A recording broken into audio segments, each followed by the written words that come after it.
വളരെയധികം പ്രസക്തമായ ഒരു ചോദ്യമാണ് ഇവിടെ കിട്ടിയിട്ടുള്ളത്. തിരുനബി സല്ലല്ലാഹു അലൈഹി വസല്ലമ തങ്ങൾ ആയിഷ ബീവിയെ വിവാഹം ചെയ്യുന്ന സമയത്ത് മഹദിക്ക് 18 വയസ്സ് പ്രായമുണ്ടായിരുന്നു എന്ന് ജമാഅത്തെ ഇസ്ലാമി പ്രവർത്തകൻ പ്രസംഗിക്കുന്നത് കേൾക്കാനിടയായി എന്നാണ് ചോദ്യകർത്താവ് ഉന്നയിച്ചിട്ടുള്ളത്. തുബരി ഇമാമിന്റെ താരീഖ് ഉൾപ്പെടെയുള്ള ഗ്രന്ഥങ്ങളിൽ നിന്ന് ഉദ്ധരിച്ചുകൊണ്ടാണ് അദ്ദേഹം സംസാരിച്ചിട്ടുള്ളതെന്നും ബുഖാരി ഇമാമിന്റെ സ്വഹീഹിൽ ഉൾപ്പെടെയുള്ള റസൂലുള്ളാഹി സ്വല്ലല്ലാഹു അലൈഹി വസല്ലമ തങ്ങൾ വിവാഹം ചെയ്യുമ്പോൾ മഹദിക്ക് 6 വയസ്സ് പ്രായം അല്ലെങ്കിൽ 7 വയസ്സ് പ്രായമാണ് ഉണ്ടായിരുന്നത്, ദാമ്പത്യത്തിൽ ഏർപ്പെടുമ്പോൾ 10 വയസ്സ് അല്ലെങ്കിൽ 9 വയസ്സ് ആണ് ഉണ്ടായിരുന്നത് എന്ന നിവേദനത്തെ ചോദ്യം ചെയ്യുകയും ചെയ്തുകൊണ്ടാണ് അദ്ദേഹത്തിന്റെ പ്രസംഗം എന്നാണ് ചോദ്യകർത്താവ് ഓർമ്മപ്പെടുത്തിയത്. ഇത് ജമാഅത്തെ ഇസ്ലാമിയുടെ ഔദ്യോഗിക നിലപാടാണോ എന്ന് എനിക്ക് അറിഞ്ഞുകൂടാ. എങ്കിലും ഇടക്കാലത്ത് 18 വയസ്സ് വിവാഹപ്രായം വേണം എന്ന ചർച്ച കൊടുമ്പിക്കൊണ്ടിരുന്ന സമയത്ത് ഇങ്ങനെ ഒരു പോസ്റ്റ് ജമാഅത്തെ ഇസ്ലാമിയുടെ ശക്തനായ ഒരു അനുഭാവി യുക്തിവാദികൾക്ക് മറുപടി പറയാൻ വേണ്ടി വെബിൽ സജീവമായിട്ടുള്ള ഒരു ബ്ലോഗർ ഉന്നയിച്ചത് എൻ്റെ ശ്രദ്ധയിൽപ്പെട്ടിട്ടുണ്ട്. ഞാനത് കോപ്പി പേസ്റ്റ് ചെയ്ത് വെച്ചിട്ടുണ്ടായിരുന്നു. അവരുടെ വാദം ബഹുമാനപ്പെട്ട അസ്മാ റളിയല്ലാഹു അൻഹയുമായി ആയിഷ ബീവി റളിയല്ലാഹു അൻഹയുടെ വയസ്സും താരതമ്യം ചെയ്തിട്ടാണ് അവർ തമ്മിലുള്ള പ്രായത്തിൻ്റെ ഗ്യാപ്പ് വെച്ചിട്ടാണ് പ്രധാനമായും ഉന്നയിച്ചിട്ടുള്ളത്. അവരുടെ തെളിവുകൾ ഞാൻ സംക്ഷിപ്തമായി പറയാൻ ആഗ്രഹിക്കുകയാണ്. ബഹുമാനപ്പെട്ട അബ്ദുല്ലാഹി ഇബ്നു സുബൈർ റളിയല്ലാഹു അൻഹു, അസ്മാ ബീവിയുടെ പുത്രൻ, അദ്ദേഹം ഹജ്ജാജ് ബിൻ യൂസുഫ് എന്ന ഗവർണറുടെ കയ്യാൽ കൊല്ലപ്പെടുന്നത് ഹിജ്റ വർഷം 73-നാണ്. അന്ന് അസ്മാ ബീവിയുടെ പ്രായം 100 വയസ്സാണ്. ഇത് വെച്ച് കണക്കാക്കിയാൽ ഹിജ്റയുടെ 27 വർഷം മുമ്പാണ് അസ്മാ ബീവി ജനിച്ചത് എന്ന് ലഭിക്കും. തഖ്രീബ് തഹ്ദീബും അൽ ബിദായത്ത് വൻ നിഹായയിലും ഇങ്ങനെയുള്ള അനുമാനം നടത്തിയിട്ടുണ്ട് എന്നാണ് അവർ പറഞ്ഞത്. അതായത് ഹിജ്റ സംഭവിക്കുമ്പോൾ അസ്മാ ബീവിക്ക് പ്രായം 27, അസ്മാ ബീവിക്ക് ആയിഷ ബീവിയേക്കാൾ 10 വയസ്സ് കൂടുതൽ പ്രായമുണ്ടായിരുന്നു എന്ന ചരിത്ര വസ്തുതകൾ മുന്നിൽ വെച്ച് സംസാരിച്ചാൽ ഹിജ്റ സംഭവിക്കുമ്പോൾ ആയിഷ ബീവിക്ക് പ്രായം 17. അപ്പൊ ഹിജ്റ 1-ാം വർഷം ദാമ്പത്യം ആരംഭിക്കുമ്പോൾ ബീവിക്ക് 18 വയസ്സ് എന്നാണ് ഇവർ നിഗമനം നടത്തിയത്. അതുപോലെ ഇമാം തുബരിയുടെ കിതാബുൽ ഉമം എന്ന് പറയുന്ന ഗ്രന്ഥത്തിൽ അബൂബക്കർ റളിയല്ലാഹു അൻഹു തന്റെ മക്കളെല്ലാം ജനിച്ചത് നബി സല്ലല്ലാഹു അലൈഹി വസല്ലം തങ്ങൾക്ക് നുബുവത്ത് ലഭിക്കുന്നതിന് മുമ്പായിരുന്നു എന്ന് രേഖപ്പെടുത്തിയിട്ടുണ്ട്. ഇതനുസരിച്ച് നാം നേരത്തെ പറഞ്ഞതുപോലെ ആയിഷ റളിയല്ലാഹു അൻഹ ജനിച്ചത് നുബുവത്തിന്റെ 4 വർഷം മുമ്പാണ് എന്ന ചരിത്ര നിഗമനത്തോട് ഒത്തുവരുന്നുണ്ട് എന്നാണ് അവർ പറഞ്ഞത്.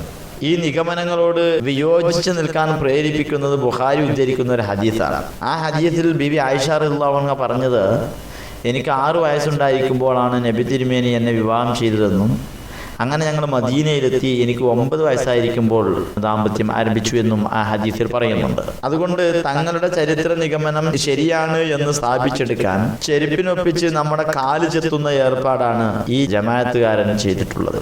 വളരെ ശാസ്ത്രീയമായി വ്യവസ്ഥാപിതമായി ഹദീസുകൾ ക്രോഡീകരിക്കപ്പെട്ടിട്ടുള്ള ഇമാം ബുഖാരിയുടെ സ്വഹീഹിൽ പോലും എന്തൊക്കെയോ പിശകുകൾ അതിൽ സംഭവിച്ചിട്ടുണ്ട് എന്ന് കണ്ടെത്തുവാൻ ഭഗീരഥ യത്നം നടത്തുന്നതാണ് നമ്മൾ കാണുന്നത്. ഒന്നാമതായി അവർ പറഞ്ഞത് ആയിഷ റളിയല്ലാഹു അൻഹയുടെ വിവാഹപ്രായം 9 എന്ന റിപ്പോർട്ടുകളെല്ലാം ഹിഷാം ബിൻ ഉർവയാണ് ഉദ്ധരിച്ചത്. റസൂലുള്ളാഹി സ്വല്ലല്ലാഹു അലൈഹി വസല്ലം തങ്ങളുടെയും ബീവി ആയിഷ ബീവിയുടെയും വിവാഹമായതുകൊണ്ട് ഇത് വളരെ സുപ്രസിദ്ധമായ ഒരു കാര്യമാവേണ്ടിയിരുന്നതും ഒരുപാട് ആളുകൾ റിപ്പോർട്ട് ചെയ്യേണ്ടിയിരുന്നതുമായ ഒരു വിഷയം എങ്ങനെ ഹിഷാം ബിൻ ഉർവയിൽ മാത്രം കേന്ദ്രീകരിച്ചു, എങ്ങനെ അദ്ദേഹത്തിൽ മാത്രം കേന്ദ്രീകരിക്കപ്പെട്ടു എന്നതാണ് അവരുന്നയിക്കുന്ന ഒന്നാമത്തെ സംശയം. ഹിഷാം ബിൻ ഉർവ റളിയല്ലാഹു അൻഹു 71 വയസ്സ് വരെ മദീനയിലാണ് കഴിച്ചു കൂട്ടിയത്. പക്ഷെ മദീനയിൽ നിന്ന് ഒരാൾ പോലും ഇദ്ദേഹത്തിൽ നിന്ന് ഈ സംഭവം റിപ്പോർട്ട് ചെയ്തിട്ടില്ല എന്ന് ഇവർ വാദിക്കുന്നു. 71 വയസ്സിന് ശേഷം ഇദ്ദേഹം ഇറാഖിലേക്ക് താമസം മാറിപ്പോയതിനു ശേഷം അവിടെ വെച്ചാണ് ഇതു സംബന്ധമായിട്ടുള്ള എല്ലാ റിപ്പോർട്ടുകളും വന്നത്. 70 വയസ്സ് കഴിഞ്ഞ ഒരാൾ പഴയ കാര്യങ്ങൾ അനുസ്മരിക്കുമ്പോൾ കൃത്യത കാണിക്കുകയില്ല എന്ന് നമ്മുടെ അനുഭവങ്ങൾ തെളിവായിരിക്കും എന്ന് ഇവർ പറയുകയാണ്. മൂന്നാമതായി അവരുടെ ഒരു തെളിവ് ഹദീസ് റിപ്പോർട്ടർമാരുടെ ആധികാരികതയെക്കുറിച്ച് പ്രതിപാദിക്കുന്ന തഖ്രീബ് തഹ്ദീബ് എന്ന ഗ്രന്ഥത്തിൽ ഹിഷാം ബിൻ ഉർവയെക്കുറിച്ച് യാക്കൂബ് ബിൻ ഷൈബ എന്നിവർ പറഞ്ഞത് ഇറാഖിലെ ആളുകൾ വഴിയല്ലാതെ അദ്ദേഹത്തിൽ നിന്ന് വന്ന റിപ്പോർട്ടുകൾ സ്വീകാര്യയോഗ്യമാണ് എന്ന്. അതായത് ഇറാഖിൽ നിന്ന് വന്ന റിപ്പോർട്ടുകൾ സ്വീകാര്യയോഗ്യമല്ല എന്ന്. ഇമാം മാലിക് ബിൻ അനസ് റളിയല്ലാഹു അൻഹു ഹിഷാം ബിൻ ഉർവയിൽ നിന്ന് ഇറാഖുകളിലൂടെ വന്ന ഹദീസുകൾ തള്ളിക്കളഞ്ഞിട്ടുണ്ട് എന്ന് ഒരു അഭിപ്രായവും ഇതിൽ ഉദ്ധരിച്ചിട്ടുണ്ട്. ഹദീസ് റിപ്പോർട്ടർമാരെ കുറിച്ച് വിശദമായി പ്രതിപാദിക്കുന്ന മറ്റൊരു ഗ്രന്ഥമായ ഹാഫിദുൽ ദഹബിയുടെ മീസാനുൽ ഇഅ്തിദാലിൽ പ്രായമായ ഹിശാം ബിൻ ഉർവയുടെ ഓർമ്മശക്തിക്ക് ന്യൂനതകൾ ഉണ്ടായിരുന്നു എന്ന് രേഖപ്പെടുത്തി എന്നും ഇവർ വാദിക്കുന്നു. അപ്പോൾ സ്വാഭാവികമായും എത്തിച്ചേരുന്ന നിഗമനം ഈ ഹദീസ് റിപ്പോർട്ട് ചെയ്ത ഹിശാം ബിൻ ഉർവയ്ക്ക് പിഴവ് സംഭവിക്കുകയും അദ്ദേഹത്തിന്റെ തെറ്റിദ്ധാരണ മൂലമാണ് 18-ാം വയസ്സിൽ റസൂലുള്ളാഹി സ്വല്ലല്ലാഹു അലൈഹി വസല്ലം തങ്ങൾ ആയിഷ ബീവിയെ കല്യാണം കഴിച്ചത് 9-ാം വയസ്സിലേക്ക് അല്ലെങ്കിൽ 10-ാം വയസ്സിലേക്ക് ഇറക്കിക്കൊണ്ടുവന്നത്. ഇത് ഈ ബുഖാരിയുടെ ഈ ഹദീസ് സ്വീകാര്യോഗ്യമല്ലേ അല്ല എന്നാണ് ഇപ്പോൾ ജമാഅത്തെ ഇസ്ലാമി എത്തി നിൽക്കുന്ന നിഗമനം. ബുഖാരിയുടെ ഹദീസ് തെറ്റാണെന്ന് സ്ഥാപിക്കാൻ വേണ്ടി ഇതിനു പുറമെ അവർ അവതരിപ്പിച്ചിട്ടുള്ള ചില നിഗമനങ്ങൾ കൂടി ഞാൻ പറയാം. പൊതുധാരണയനുസരിച്ച് ഹിജ്റയുടെ 8 വർഷം മുമ്പാണ് ബീവി ആയിഷ റളിയല്ലാഹു അൻഹ ജനിച്ചിട്ടുള്ളത്. എന്നാൽ സ്വഹീഹുൽ ബുഖാരിയിലെ കിതാബ് തഫ്സീറിൽ സൂറത്തുൽ ഖമർ അവതരിച്ച സമയത്തെക്കുറിച്ച് പറയുമ്പോൾ അന്ന് ആയിഷ റളിയല്ലാഹു അൻഹ കൗമാരപ്രായക്കാരിയാണ് എന്ന് രേഖപ്പെടുത്തിയിട്ടുണ്ട്. സൂറത്തുൽ ഖമർ ഹിജ്റന്റെ 7 വർഷം മുമ്പാണല്ലോ അവതരിച്ചത്. അന്ന് തന്നെ അവർക്ക് കൗമാരപ്രായത്തിൽ എത്തിയിട്ടുണ്ടായിരുന്നെങ്കിൽ ഹിജ്റയുടെ സമയത്ത് വയസ്സ് 9 പോരാ എന്നാണ്. അപ്പോൾ ഹിശാം ബിൻ ഉർവയ്ക്ക് തെറ്റുപറ്റി എന്നാണ് ഒരു നിഗമനം. മറ്റൊന്ന് ബദർ ഉഹുദ് യുദ്ധങ്ങളിലെല്ലാം ആയിഷ റളിയല്ലാഹു അൻഹ പങ്കെടുത്തിട്ടുണ്ട് എന്ന് ഒരുപാട് നിവേദനങ്ങളിൽ കാണുന്നുണ്ട്. അതുകൊണ്ട് 15 വയസ്സ് തികയാത്ത ആരെയും അന്ന് യുദ്ധത്തിൽ പങ്കെടുപ്പിക്കുമായിരുന്നില്ലല്ലോ. ഹിജ്റ 2-ാം വർഷമല്ലേ ബദർ യുദ്ധം നടന്നത്. ഏറ്റവും കുറഞ്ഞത് ഹിജ്റ 2-ാം വർഷത്തിൽ 15 വയസ്സെങ്കിലും ബീവി ആയിഷയ്ക്കുണ്ടാകാം എന്ന് ഇവര് അതിൽ നിന്നും അനുമാനിക്കുന്നു. തൊബരിയുടെ ഒരു റിപ്പോർട്ടിൽ അബിസീനിയയിലേക്ക് ഹിജ്റ പോകുവാൻ അനുവാദം ലഭിച്ചപ്പോൾ അബൂബക്കർ റളിയല്ലാഹു അൻഹു മുത്ഇം എന്ന ആളുടെ അടുത്ത് ചെന്ന് തന്റെ മകളെ സ്വീകരിക്കാൻ ആവശ്യപ്പെടുന്ന ഒരു രംഗം ഉണ്ട്. അദ്ദേഹത്തിന്റെ മകനുമായി ബീവി ആയിഷയ്ക്ക് വിവാഹം ആലോചിച്ചിരുന്നു. ഇസ്ലാമിനോടുള്ള ശത്രുത കാരണം മുത്ഇം ആ വിവാഹാലോചനയിൽ നിന്ന് പിന്മാറുകയാണ് ഉണ്ടായത്. അതായത് അബീസീനിയ ഹിജ്റയുടെ കാലത്ത് തന്നെ ബീവി ആയിഷയ്ക്ക് വിവാഹപ്രായമായിട്ടുണ്ട് എന്നർത്ഥം. അപ്പൊ ചുരുക്കി പറഞ്ഞാൽ ഇവര് അവതരിപ്പിച്ചതിൽ നിന്ന് മനസ്സിലാകുന്നത് ബീവി ആയിഷയെ നബി സല്ലല്ലാഹു അലൈഹി വസല്ലം തങ്ങൾ വിവാഹം കഴിച്ച് ദാമ്പത്യത്തിൽ ഏർപ്പെടുന്ന സമയത്ത് 18 വയസ്സ് പൂർത്തിയായിട്ടുണ്ട്. പിന്നെ എന്തിന് നമ്മൾ ആവശ്യമില്ലാത്ത ആരോപണങ്ങൾക്ക് വകവെക്കുന്ന വിധം, ശൈശവ വിവാഹത്തെ പ്രോത്സാഹിപ്പിക്കുന്ന വിധം 6-ാം വയസ്സിൽ നിക്കാഹ് ചെയ്യുകയും 9-ാം വയസ്സിൽ വീട് കൂടുകയും അല്ലെങ്കിൽ 7-ാം വയസ്സിൽ നിക്കാഹ് ചെയ്യുകയും 10-ാം വയസ്സിൽ ദാമ്പത്യം ആരംഭിക്കുകയും ചെയ്തു എന്ന് പറഞ്ഞ് പ്രചരിപ്പിക്കണം. ബുഖാരിയുടെ ആ ഹദീസിൽ വന്ന അബദ്ധം നമ്മൾ നാട്ടുകാരെ ബോധ്യപ്പെടുത്തുകയാണ് വേണ്ടത് എന്നാണ് ഇവരുടെ നിലപാട്. എന്താണ് ഇതിന്റെ മറുപടി? ഇവരുടെ ഒന്നാമത്തെ നിഗമനം ബീവി അസ്മാ റളിയല്ലാഹു അൻഹയും ആയിഷ റളിയല്ലാഹു അൻഹയും തമ്മിലുള്ള പ്രായത്തിന്റെ ഗ്യാപ്പ് നോക്കിയിട്ടാണ്.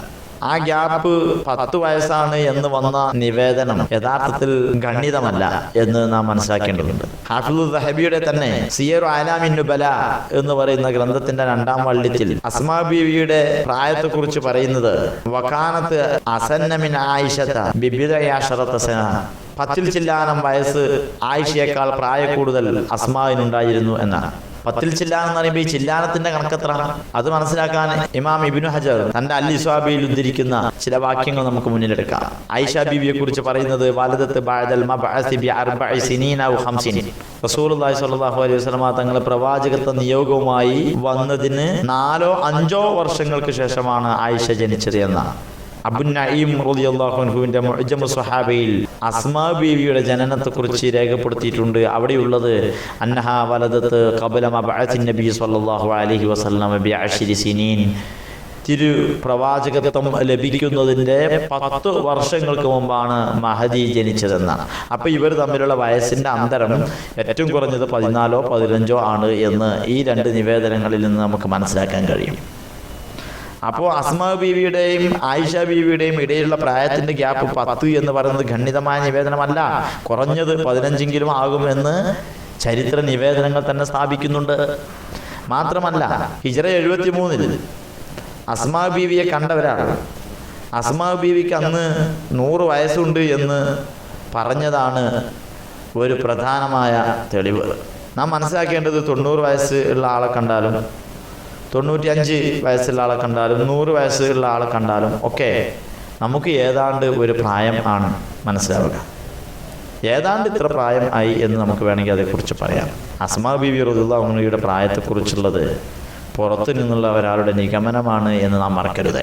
എന്നാൽ അങ്ങനെയല്ല ആയിഷ റളിയല്ലാഹു അൻഹയുടെ കാര്യം. ആയിഷ റളിയല്ലാഹു അൻഹയുടെ പ്രായം നിഗമനമല്ല, മറ്റൊരാളുടെ ഊഹാപോഹമല്ല, അയാൾ വിചാരിച്ച കഥയല്ല, മറിച്ച് ബീവി ആയിഷയുടെ തന്നെ ആത്മകഥനാപരമായ പ്രസ്താവനയാണ്.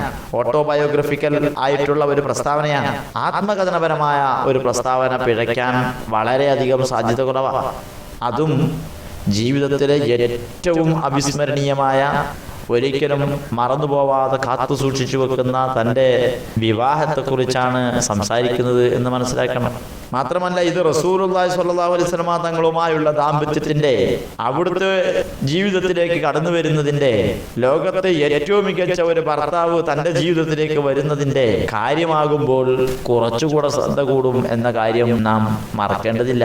ഇത് പറയുമ്പോൾ സമകാലികരായിരുന്ന ആളുകളെല്ലാം ഇത് കേൾക്കുന്നുണ്ട്. റസൂലുള്ളാഹി സ്വല്ലല്ലാഹു അലൈഹി വസല്ലം തങ്ങളെ കണ്ട ആളുകൾ, ബീവി ആയിഷയുടെ കല്യാണത്തിന് സാക്ഷിയായിട്ടുള്ള ആളുകൾ, നബി സല്ലല്ലാഹു അലൈഹി വസല്ലം തങ്ങളും ആയിഷ ബീവിയും തമ്മിലുള്ള ദാമ്പത്യം ഏത് പ്രായത്തിലാണ് ആരംഭിച്ചത് എന്ന് അറിയാവുന്ന ആളുകളുടെ മുന്നിൽ വെച്ചാണ് ബീവി ആയിഷ പറഞ്ഞത്.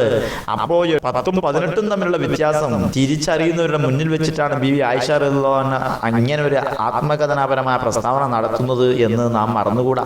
2210 ഹദീസുകൾ നിവേദനം ചെയ്ത ചരിത്രം കണ്ട ഏറ്റവും വലിയ ബുദ്ധിശാലിനിയായ പണ്ഡിതയായ ബീവി ആയിഷ റളിയല്ലാഹു അൻഹ മരണം വരെ ഏതെങ്കിലും തരത്തിലുള്ള ഓർമ്മ പിശകോ ബുദ്ധി തകരാറോ ആരോപിക്കപ്പെട്ടിട്ടില്ലാത്ത വ്യക്തിയാണ് എന്ന് മറന്നുകൂടാ. ഈ ഹദീസ് ബീവി ആയിഷ റളിയല്ലാഹു അൻഹയിൽ നിന്ന് ഉദ്ധരിച്ചത് തന്നെ സ്വഹീഹുൽ ബുഖാരിയാണ്. ചരിത്രം കണ്ട ഏറ്റവും ശാസ്ത്രീയവും വ്യവസ്ഥാപിതവുമായി സംശോധന പൂർത്തിയാക്കി റസൂലുള്ളാഹി സ്വല്ലല്ലാഹു അലൈഹി വസല്ലം തങ്ങളുടെ തിരു ഹദീസുകളെ ക്രോഡീകരിച്ച ഇമാം ബുഖാരി റളിയല്ലാഹു അൻഹുവിന്റെ നിവേദനമാണ് എന്നത് തന്നെ അതിന്റെ പ്രതിപക്ഷത്ത് നിൽക്കുന്ന ദുർബലമായ എല്ലാ നിവേദനങ്ങളോടുമുള്ള പ്രതിരോധമാണ് എന്ന് നാം മറന്നുകൂടാ. അസ്ഹുൽ കുതുബി ബഅദ കിതാബില്ലാഹി സ്വഹീഹുൽ ബുഖാരി തന്റെ നിവേദനത്തിൽ അദ്ദേഹം കാണിച്ച കൃത്യതയുടെയും വ്യവസ്ഥാപിതമായ നിലപാടിന്റെയും വാസ്തവം മാത്രം പറയാൻ കാണിച്ച നിഷ്കർഷതയുടെയും പേരിൽ പരിശുദ്ധമായ ഖുർആൻ കഴിഞ്ഞാൽ പിന്നെ ലോകത്ത് ഏറ്റവും കൂടുതൽ സത്യസന്ധമായി കാര്യങ്ങൾ രേഖപ്പെടുത്തിയിട്ടുള്ള ഗ്രന്ഥം എന്ന ബഹുമതി സ്വഹീഹുൽ ബുഖാരി നേടിയെടുത്തിട്ടുണ്ട്.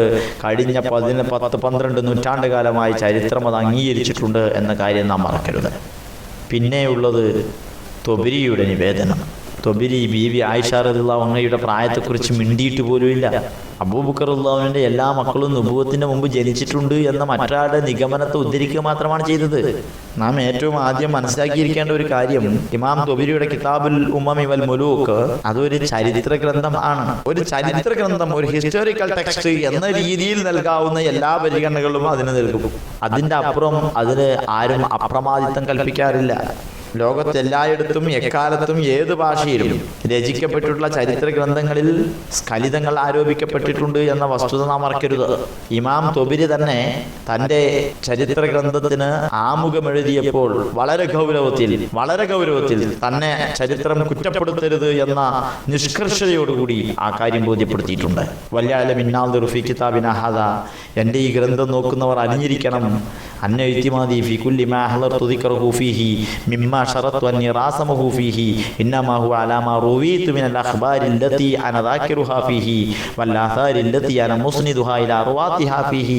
ഇതിലെ പരാമർശങ്ങൾക്കെല്ലാം ഞാൻ അവലംബമാക്കിയിട്ടുള്ളത് ഇതിൽ റിപ്പോർട്ട് ചെയ്തത് പ്രകാരമുള്ള കഥനങ്ങളും ഞാൻ പരാമർശിക്കുന്ന നിവേദകരിലേക്ക് ആരോപിച്ചുള്ള വാർത്തകളും എനിക്കും കിട്ടി എന്നത് മാത്രമാണ്. ദുനമാ ഉദ്രികു ബിഹുജജിൽ ഉഖൂലി വ അസ്തംബിതു ബിഫിക്രി നുഫൂസി ഇല്ലൽ യസീറുൽ ഖലീൽ മിൻ. വിരളം സംഗതികളെ പ്രതിയല്ലാതെ ദൈക്ഷണികമായ പ്രമാണങ്ങൾ ചെയ്യാനോ മാനസികമായ ചിന്താ വ്യാപാരങ്ങളിൽ മുഴുകുവാനോ മുതിരാതെയാണ് ഇത് നിർവഹിച്ചിട്ടുള്ളത് എന്ന് അദ്ദേഹം പറയുകയാണ്. കാരണം ഇത് كان العلم بما كان من أخبار الماضين وما هو كائن من أنباء الحادثين غير واصل إلى من لم يشاهدهم ولم يدرك زمانهم إلا بأخبار المخبرين ونقل الناقلين دون الاستخراج بالعقول والاستنباط بفكر النفوس. ബുദ്ധിപരമായ സാധ്യതകളെ ആരായുകയോ മസ്തിഷ്ക വ്യവഹാരങ്ങളിൽ വ്യാപൃതരാവുകയോ ചെയ്യാതെ കേവലം എടുത്തുദ്ധരിക്കുകയും കഥ പറയുകയും ചെയ്ത ആളുകളുടെ റിപ്പോർട്ടുകളിലൂടെ അല്ലാതെ പൂർവികരെ കുറിച്ചുള്ള പല വൃത്താന്തങ്ങളും പിൽക്കാലികരെ സംബന്ധിച്ചുള്ള ധാരാളം വർത്തമാനങ്ങളും അവരെ കാണുകയോ അവരുമായി സന്ധിക്കുകയോ ചെയ്തിട്ടില്ലാത്തവർക്ക് കിട്ടാതെ പോയേക്കും. അതുകൊണ്ട് ഫമാ യകുൻ ഫീ കിതാബി ഹാദാ മിൻ ഖബരിൻ ദക്കർനാഹു അൻ ബഅദിൽ മാളീൻ മിമ്മാ യസ്തൻകിറുഹു ഖായുഹു ഔ യസ്തശ്നിഉഹു സാമിഉഹു മിൻ അജ്ലി അന്നഹു ലം യഅരിഫ് ലഹു വജ്ഹൻ ഫി സ്വിഹതി വലാ മഅനൻ ഫിൽ ഹഖീഖ. വാസ്തവമെന്ന് പറയുന്നതിൽ എന്തെങ്കിലും ഒരു അർത്ഥമോ സാധുത ആരോപിക്കാവുന്ന എന്തെങ്കിലും ഒരു ന്യായമോ മനസ്സിലാക്കാൻ പറ്റാത്തതിനാൽ ശ്രോതാവിന് വിരസതയോ വായനക്കാരന് വിയോജിപ്പോ അനുഭവപ്പെടുന്ന വല്ലതും ഈ ഗ്രന്ഥത്തിൽ കാണുന്ന പക്ഷം ഫല്യഅലം, ആ വായനക്കാരൻ മനസ്സിലാക്കേണ്ടത് അന്നഹു ലം യുതദാലിക മിൻ ഖിബലിനാ, അവ എൻ്റെ വകയായി എഴുന്നള്ളിക്കപ്പെട്ടതല്ല. പ്രത്യുത വഇന്നമാ ഊതിയ മിൻ ഖിബലി ബഅദി നാഖിലിഹി ഇലൈനാ, പ്രസ്തുത കഥനങ്ങൾ നമ്മോട് എടുത്തു ഉദ്ധരിച്ചവരിൽ നിന്ന് വന്നുപോയതാണ്.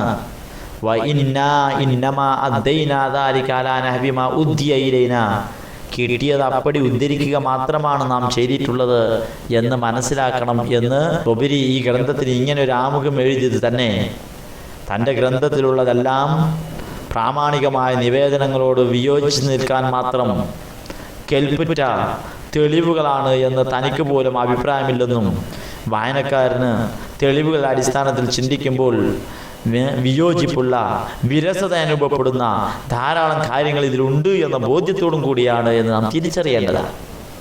അതുകൊണ്ട് തൊബരിയുടെ ഗ്രന്ഥത്തിൽ അബൂബക്കർ റളിയല്ലാഹു അൻഹുവിൻ്റെ എല്ലാ മക്കളും നബുവത്തിന് മുമ്പ് ജനിച്ചിട്ടുണ്ട് എന്നൊരു പരാമർശം ഉദ്ധരിച്ച് കണ്ടതുകൊണ്ട് അത് സ്വഹീഹുൽ ബുഖാരിയുടെ നിവേദനത്തെ തെറ്റാണെന്ന് സ്ഥാപിക്കാൻ മാത്രം ബലമുള്ളതല്ല എന്ന് നാം മനസ്സിലാക്കണം.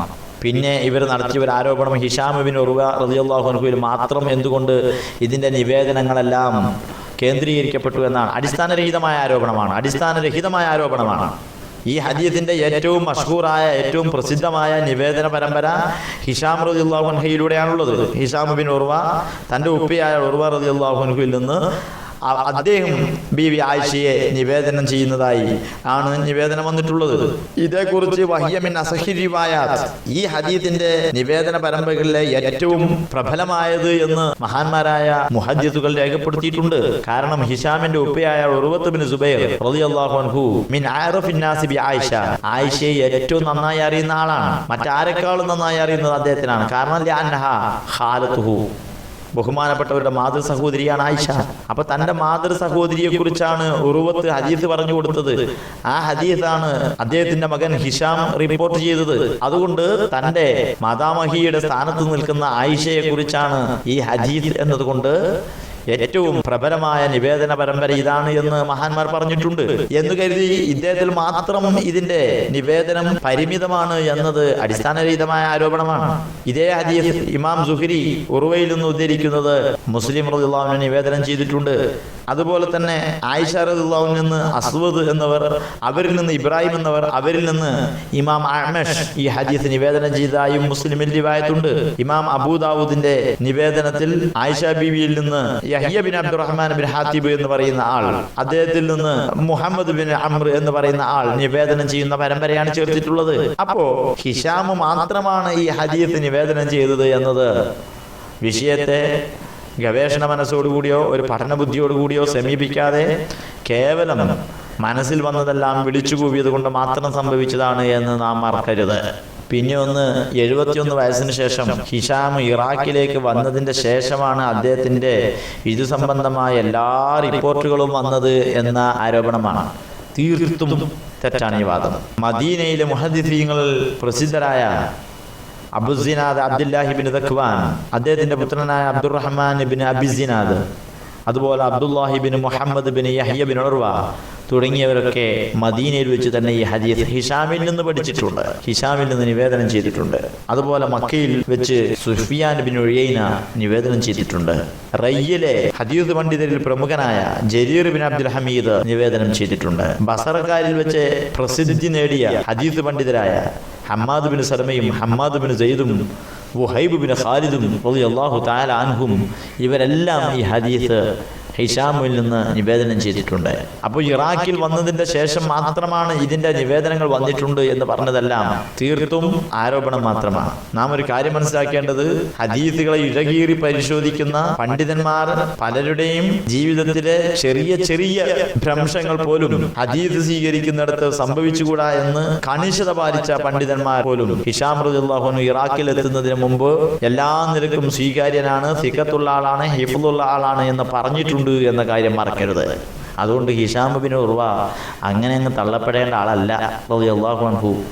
Yahya bin Said, Sufyan bin Uyaina, Isa bin Yunus, Ibn Juraij, Abu Damra, Lais bin Saad റളിയല്ലാഹു അൻഹും തുടങ്ങി മക്കക്കാരും മദീനക്കാരും കൂഫക്കാരും ബസർക്കാരും ഈജിപ്തുകാരുമായ പരശ്ശത മുഹദ്ദിസുകൾ ഹിഷാം ബിൻ ഉർവ റളിയല്ലാഹു അൻഹുവിൽ നിന്ന് ഹദീസുകൾ റിവായത്ത് ചെയ്തിട്ടുണ്ട്.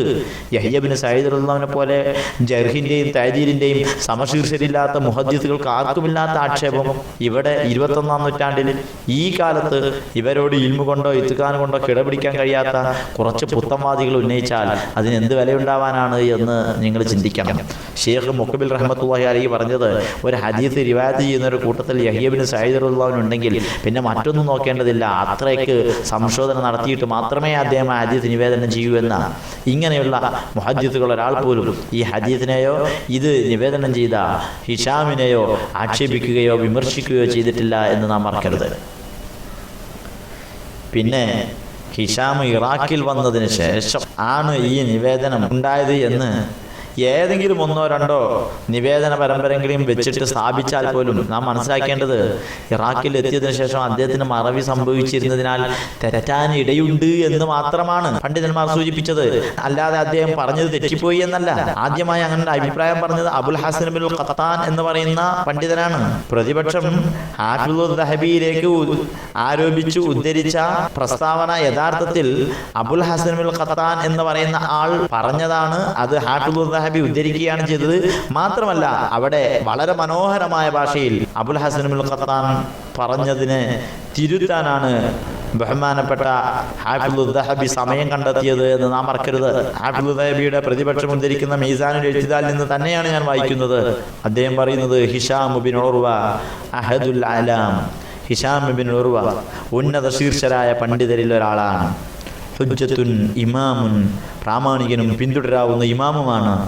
ലാക്കിൻ ഫിൽ കിബരി തനാഖസ ഹിഫ്ളുഹു, പക്ഷെ പ്രായാധിക്യത്തിൽ ഓർമ്മയിൽ കുറവുണ്ടായിരുന്നു. എന്നാലും വലം യഖ്തലിത് അബദൻ, ഒരിക്കൽ പോലും വീഴ്ചയുണ്ടായിട്ടില്ല. വലാ ഇബ്റത ബിമാ ഖാലഹു അബുൽ ഹസൻ ബിൻ ഖത്താൻ മിൻ അന്നഹു വസുഹൈൽ ബിൻ അബി സ്വാലിഹ് യഖ്തലത വതഗയ്യറ.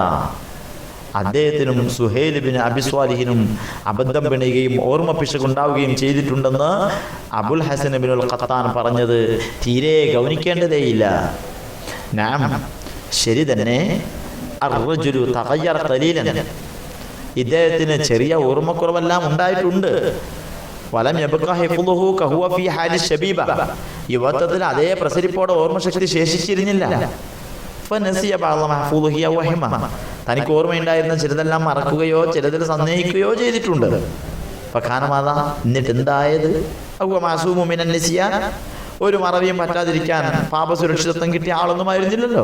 വലമ്മ ഖദിമൽ ഇറാഖ ഫി ആഖിരി ഉംരിഹി ഹദ്ദസ ബിജുംലത്തിൻ കസീറത്തിൻ മിനൽ ഇൽമി, ജീവിത സായാഹ്നത്തിൽ ഇറാഖിലെത്തിയപ്പോഴും തൻ്റെ വിപുലമായ ജ്ഞാനശേഖരത്തിൽ നിന്ന് ധാരാളം ഹദീസുകൾ അദ്ദേഹം പറഞ്ഞിട്ടുണ്ട്. ഫി ഖുളൂനി ദാലിക യസീറു അഹാദീസിൻ ലം യുജവ്വിദ്ഹാ, വേണ്ടത്ര മികവ് കാട്ടിയില്ലെന്ന് പണ്ഡിതർക്ക് തോന്നിയ വളരെ തുച്ഛം ഹദീസുകളും അവയ്ക്കിടയിലുണ്ട്. വമിസ്ലു ഹാദാ യഖൂലി മാലിക്കും വലി ശുഅബത വലി വകീം വലി കിബാരി സിഖാത്ത്, അത്തരം സംഭവങ്ങൾ ഇമാം മാലിക്, ഇമാം ഷുഅബ, ഇമാം വക്കീൽ തുടങ്ങിയ സുദൃഢ ജ്ഞാനികളും ഉന്നത ശീർഷരുമായവർക്കൊക്കെ പിണഞ്ഞിട്ടുണ്ടല്ലോ. ഫദഅ അൻകൽ ഖബത, അതിനാൽ നിന്റെ ഈ പൊട്ടിത്തെറി വേണ്ടെന്ന് വെക്കുക. വദർ ഖലതൽ അയിമ്മത്തിൽ അസ്ബാതി ബിൽ ദുഅഫാഇ വൽ മുഖ്ലിതീൻ, സുദൃഢ പാണ്ഡിത്യത്തിന്റെ ഉടമകളായ ഇമാമുമാരെ പ്രാമാണിക ദൗർബല്യമുള്ളവരോടും അബദ്ധങ്ങൾ എഴുന്നള്ളിച്ചവരോടും കൂട്ടിക്കലർത്തുന്നത് ഉപേക്ഷിക്കുക. ഫ ഹിഷാമുൻ ഷെയ്ഖുൽ ഇസ്ലാം, അതിനാൽ ഹിഷാം ഷെയ്ഖുൽ ഇസ്ലാം ആകുന്നു. വലാകിൻ അഹ്സനല്ലാഹു അസാഅനാ ഫീക യബ്നുൽ ഖത്താൻ, ഓ ഇബ്നു ഖത്താൻ, അങ്ങയെക്കുറിച്ചുള്ള ഞങ്ങളുടെ ദുഃഖഗീതികൾ, ഞങ്ങളുടെ സാന്ത്വന വചസ്സുകൾ അള്ളാഹു മനോഹരമാക്കട്ടെ. നോക്കി നിങ്ങൾ, എത്ര സുന്ദരമായ പദങ്ങൾ ഉപയോഗിച്ചിട്ടാണ് അബുൽ ഹസൻ ബിൻ ഖത്താൻ എന്ന് പറയുന്ന പണ്ഡിതന്റെ അടുത്ത് വന്ന ഒരു ധാരണ പിശകിനെ വളരെ സുന്ദരമായ ഭാഷയിൽ തിരുത്തുകയും, നിങ്ങളിങ്ങനെ ഈ പൊട്ടിത്തെറിക്കേണ്ട ആവശ്യമില്ല, ഇതൊക്കെ ഒന്ന് ഒഴിവാക്ക്, വലിയ വലിയ പാണ്ഡിത്യത്തിന്റെ ഉടമകളായ ആളുകളെ പ്രാമാണിക ദൗർബല്യമുള്ളവരോടും അബദ്ധങ്ങൾ എഴുന്നള്ളിച്ചവരോടും കൂട്ടിക്കലർത്തല്ലേ എന്ന് ശക്തമായ ഭാഷയിൽ താക്കീത് ചെയ്യുകയും ചെയ്യുന്ന രീതിയിൽ അദ്ദേഹത്തിന്റെ ധാരണ പിശകിനെ തിരുത്തുകയാണ് ഹാഫിളുൽ ദഹബി ചെയ്തത്. എന്നിട്ട് ഹാഫിളുൽ ദഹബി ഹിഷാം ബിൻ ഉർവയ്ക്ക് തകരാറുണ്ട് എന്ന് പറഞ്ഞു ഉദ്ധരിക്കുന്നത് എന്തുമാത്രം അബദ്ധമാണ് എന്ന് നാം തിരിച്ചറിയണം. മാത്രമല്ല, ഈ സംഭവത്തെക്കുറിച്ച്, ആയിഷ ബീവിയുടെ ദാമ്പത്യത്തെക്കുറിച്ച്, അതിൻ്റെ ആരംഭിച്ചത് എന്നതിനെക്കുറിച്ച് പോലും ഹിഷാമിന് ഒരു പിഴവും സംഭവിച്ചിട്ടില്ല എന്ന നിലപാടാണ് ഹാഫിദ് ദഹബിക്കുമുള്ളത്. നമുക്കത് മനസ്സിലാക്കാൻ കഴിയും. അദ്ദേഹം തന്നെ സിയർ അലാമിൻ നുബല എന്ന് പറയുന്ന തൻ്റെ ഗ്രന്ഥത്തിൽ ആയിഷ ബീവിയെ കുറിച്ച് സംസാരിക്കുന്നത്, ആയിഷത്തു മിമ്മം വുലിദ ഫിൽ ഇസ്ലാം, ആയിഷ ഇസ്ലാം വന്നതിൽ പിന്നെ ഭൂജാതരായവരിൽപ്പെട്ട ആളാണ്. വഹിയ അസ്ഗറു മിൻ ഫാത്തിമത ബി 8 സിനീൻ, മഹദി ഫാത്തിമയേക്കാൾ 8 വർഷം പ്രായം ഇളയവളാണ്. വകാനത്ത് തഖൂലു ലം അഖൽ അബവയ്യ ഇല്ലാ വഹുമാ യുദീനാനി ദീന, ഈ ദീൻ അനുസരിച്ച് ജീവിക്കുന്നവരായിട്ടല്ലാതെ എൻ്റെ മാതാപിതാക്കളെ ഞാൻ ഓർക്കുന്നില്ല എന്ന് മഹദി പറയാറുണ്ടായിരുന്നല്ലോ എന്നാണ് ബീവി ആയിഷ റളിയല്ലാഹു അൻഹയെ കുറിച്ച് ഹാഫിദ് ദഹബി ഉദ്ധരിച്ചിട്ടുള്ളത് എന്ന് നാം മറക്കരുത്. നബി സല്ലല്ലാഹു അലൈഹി വസല്ലം തങ്ങൾക്ക് 35 വയസ്സുള്ളപ്പോഴാണ് ബീവി ഫാത്തിമ ജനിച്ചത്. ഇത് പരക്കെ അറിയപ്പെട്ടൊരു കാര്യമാണ്. അപ്പോൾ ഹിജറ പോകുമ്പോൾ ഫാത്തിമ ബീവിക്ക് വയസ്സ് 18 വയസ്സായിരിക്കും. ആയിഷ ബീവിയും ഫാത്തിമ ബീവിയും തമ്മിലുള്ള വയസ്സിൻ്റെ വ്യത്യാസം ഹാഫിദ് ദഹബി ഉദ്ധരിച്ചതനുസരിച്ച് 8 ആണ്. അതായത് ഹിജ്റ പോകുമ്പോൾ അവർക്ക് മാക്സിമം 10 വയസ്സായിരിക്കും പ്രായം. ഇതാണ് ഹാഫിദ് ദഹബിയുടെ നിലപാട്. എന്നിട്ട് ആ ഹാഫിദ് ദഹബിയെ കൂട്ടുപിടിച്ചിട്ട് ഇമാം ബുഖാരി പറഞ്ഞ ചരിത്രത്തിൽ അബദ്ധമുണ്ട് എന്ന് സ്ഥാപിക്കാൻ പോകുന്നതിൽ അബദ്ധമുണ്ട് എന്ന് തിരിച്ചറിയണം. നബി സല്ലല്ലാഹു അലൈഹി വസല്ലം തങ്ങൾ മരിക്കുമ്പോൾ ആയിഷ ബീവിക്ക് 18 വയസ്സായിരുന്നു എന്ന് ഗണ്യതമായ അനേകം ചരിത്രങ്ങളുണ്ട്. ഹിജ്റയുടെ 10ാമത്തെ വർഷമാണ് തിരു റസൂൽ തങ്ങളുടെ വഫാത്തുണ്ടായത് എന്ന് അതും സുപ്രസിദ്ധമായി ഇസ്ലാമിക ലോകത്ത് അറിയപ്പെട്ട കാര്യമാണ്. അപ്പോൾ ആ നിവേദന പ്രകാരവും ബീവി ആയിഷ റളിയല്ലാഹു അൻഹയ്ക്ക് ഹിജ്റ സംഭവിക്കുന്ന സമയത്ത് 8 വയസ്സാണ് പ്രായമുണ്ടായിരുന്നത്, അല്ലെങ്കിൽ 8 കഴിഞ്ഞ് 9 പ്രായമാണ് ഉണ്ടായിരുന്നത് എന്ന് സ്ഥാപിക്കും. പിന്നെ ഇവർ ആരോപിച്ച മറ്റൊന്ന്, പൊതുധാരണയനുസരിച്ച് ഹിജ്റയുടെ 8 വർഷം മുമ്പ് ആയിഷ ബീവി ജനിച്ചു എന്ന് പറയുന്നുണ്ടെങ്കിലും സ്വഹീഹുൽ ബുഖാരിയിലെ കിതാബ് തഫ്സീറിൽ സൂറത്തുൽ ഖമർ അവതരിച്ചതിനെ കുറിച്ച് പരാമർശിക്കുമ്പോൾ അവിടെ കൗമാരപ്രായത്തിലെത്തിയ ആയിഷ ബീവിയെയാണ് പരിചയപ്പെടുത്തുന്നത് എന്ന ഒരു വാദമാണ് ഇവർ ഉന്നയിച്ചിട്ടുള്ളത്. ആ ആയിഷ ബീവി അവിടെ എന്താ പറഞ്ഞത്? ലഖദ് ഉൻസില അലാ മുഹമ്മദിൻ സ്വല്ലല്ലാഹു അലൈഹി വസല്ലമ ബിമക്കത വ ഇന്നി ലജാരിയതുൻ അൽഅബു ബലിസ്സാഅതു മൗഇദുഹും വസ്സാഅതു അദ്ഹാ വ അമർ. സൂറത്തുൽ ഖമറിലെ ഒരു ആയത്ത് ഉദ്ധരിച്ചുകൊണ്ട്, ഈ ആയത്ത് ഞാൻ മക്കയിൽ കളിച്ചുകൊണ്ടിരിക്കുന്ന പ്രായത്തിലുള്ള ഒരു കുട്ടിയായിരിക്കുമ്പോഴാണ് സൂറത്തുൽ ഖമർ അവതരിച്ചത് എന്നാണ് ആയിഷ ബീവി പറഞ്ഞത്. വലിയ കൗമാരപ്രായക്കാരിയായിട്ട് ആയിഷ ബീവി കളിക്കാൻ പോയി എന്നാ നിങ്ങൾ പറഞ്ഞതിന്റെ ചുരുക്കം. അന്ന ഇൻഷിഖാഖൽ ഖമരി കാനത്ത് സനത 50 ഖബ്ല ഹിജ്റ. ബഹുമാനപ്പെട്ട ഇബ്നു അബ്ബാസ് റളിയല്ലാഹു അൻഹുവിന്റെ നിവേദനം കാണാം. ഹിജ്റയുടെ 5 വർഷം മുമ്പാണ് ഇൻഷിഖാഖുൽ ഖമർ, ചന്ദ്രൻ പിളർന്ന സംഭവം ഉണ്ടായത്. അതേ തുടർന്നാണ് സൂറത്തുൽ ഖമർ അവതരിച്ചത്. അപ്പോൾ ഏറ്റവും മിനിമം ഹിജ്റയുടെ 5 വർഷം മുമ്പുണ്ടായ ചന്ദ്രൻ പിളർന്ന സംഭവത്തിന് ശേഷമാണ് ഈ സൂറത്ത് അവതരിക്കുന്നത്. ആ സമയത്ത് കളിപ്രായത്തിലായിരുന്നു ബീവി ആയിഷ എന്ന് പറഞ്ഞതിൽ നിന്ന് ഹിജ്റയുടെ സമയത്ത് ബീവി ആയിഷയ്ക്ക് 18 വയസ്സ് പ്രായമുണ്ടായിരുന്നു എന്ന നിഗമനം എത്രമാത്രം അബദ്ധമാണെന്ന് മനസ്സിലാക്കാവുന്നതാണ്.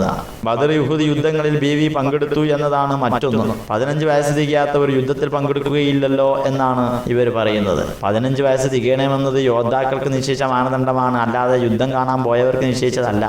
മദീനയിൽ റസൂലുള്ളാഹി സ്വല്ലല്ലാഹു അലൈഹി വസല്ലമ തങ്ങൾ ആയിഷ ബീവിയുമായി ഒന്നിച്ചുള്ള താമസം ആരംഭിച്ചതിനു ശേഷവും ബീവിയുടെ പ്രായത്തെക്കുറിച്ച് മനസ്സിലാക്കാവുന്ന ചില നിവേദനങ്ങൾ നാം തള്ളിക്കളയാൻ പറ്റാത്ത വിധം ഇമാം ബുഖാരിയെ പോലെയുള്ള പ്രവീണരായ മുഹദ്ദിസുകൾ തന്നെ നിവേദനം ചെയ്തിട്ടുണ്ട്.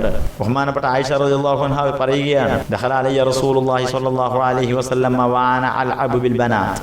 പാവകൾ കൊണ്ട് ഞാനിങ്ങനെ കളിച്ചുകൊണ്ടിരിക്കുമ്പോൾ ഒരു ദിവസം റസൂലുള്ളാഹി സ്വല്ലല്ലാഹു അലൈഹി വസല്ലം തങ്ങൾ എൻ്റെ അടുത്ത് വന്നു. മഹാദായ ആയിഷ, ഇതെന്താ ആയിഷ എന്ന് എന്നോട് ചോദിച്ചു.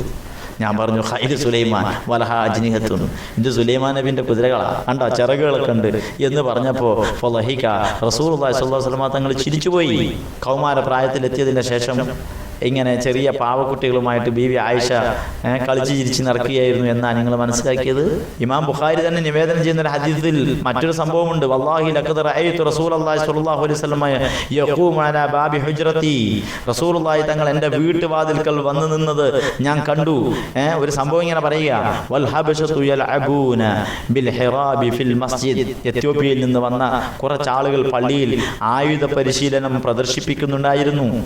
റസൂലുള്ളാഹി സ്വല്ലല്ലാഹു അലൈഹി വസല്ലം യസ്തുറുനി ബിരിദായിഹി ലിഅൻദുറ ഇലാ ലഅബിഹിം ബൈന ഉദ്നിഹി വആതിഖിഹി, തങ്ങളുടെ തോളിൻ്റെയും കാതിൻ്റെയും ഇടയിലൂടെ അവരുടെ പ്രദർശനം എനിക്ക് കാണാൻ സൗകര്യം ചെയ്തുകൊണ്ട് തൻ്റെ തോൾമുണ്ട് അവിടുന്ന് ഇങ്ങനെ എനിക്ക് മറയാക്കി പിടിച്ചു തന്നു. ബീവി ആയിഷ റളിയല്ലാഹു പറയുകയാണ്, സുമ്മ യഖൂമു മിൻ അജ്ലി, പിന്നെ എനിക്ക് വേണ്ടി അവിടുന്ന് കാത്തു നിൽക്കുകയാണ്. ഹത്താ അകൂന അനല്ലതി അൻസരിഫു, ഞാനായിട്ട് തന്നെ പിന്തിരിയുന്നത് വരെ അവിടുന്ന് കാത്തു നിന്നു. ഇത് പറഞ്ഞതിന് ശേഷം അങ്ങനെ റസൂലുള്ളാഹി സ്വല്ലല്ലാഹു അലൈഹി വസല്ലം തങ്ങൾ തനിക്ക് വേണ്ടി കാത്തു നിർത്തി എന്ന് പറയുമ്പോൾ അതിലാരും ഭംഗം വിചാരിക്കണ്ട എന്ന് കരുതിയിട്ടാവണം ബീവി ആയിഷ റളിയല്ലാഹു അൻഹ പറയുക, ഫഖ്ദുറു ഖദറൽ ജാരിയത്തിൽ ഹദീസത്തി സിന്നി അൽ ഹരീസത്തി അലൽ ലഹബി, കളി വിനോദങ്ങളോട് അതീവ തൽപരയായ ഇളം പ്രായത്തിലുള്ള ആ പെൺകുട്ടിയുടെ നിലവാരം ഒന്ന് സങ്കല്പിച്ചു നോക്കൂ എന്ന്. ബീവി ആയിഷ റളിയല്ലാഹു അൻഹയ്ക്ക് ഹിജ്റ നടക്കുന്ന സമയത്ത് തന്നെ കൗമാരപ്രായത്തിൽ എത്തിയിട്ടുണ്ടായിരുന്നു.